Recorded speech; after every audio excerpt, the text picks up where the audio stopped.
புனிதமான திருவேலுக்கை தலத்தில் பிருகு மகரிஷி தீவிரமாக தவத்தில் ஈடுபட்டிருந்தார்.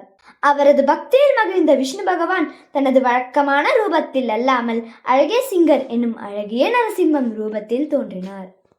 ஒரு காலத்தில் பிரம்மதேவர் ஸ்ரீ மகாவிஷ்ணுவின் தரிசனம் பெற அஸ்வமேத யாகத்தை நடத்தினார். யாகத்தில் தனது பத்தினியான சாவித்திரியை அழகில் அமரச் செய்தார். சரஸ்வதி தேவி கோபத்தில் யாகத்தை அழிக்க காட்டு யானைகளின் கூட்டத்தை அனுப்பினார். அந்த அச்சுறுத்தலின் நேரத்தில் அழகிய சிங்கர் யாகத்தை காக்க எழுந்தார்.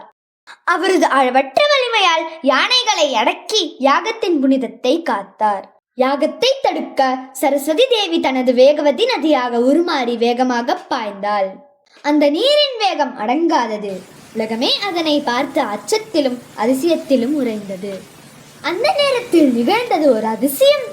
விஷ்ணு பகவான் தனது அளவற்ற கருணையால் யாகத்தை காக்க ஆதிசேஷன் மீது சாய்ந்து வேகவதி நதியின் வழியில் தன்னைத்தானே தடுப்பாக படுத்தார். அவரது தெய்வீக தேகம் ஒரு அணையாக மாறியது. வேகவதி நதி நின்றது. யாகம் தொடர்ந்தது.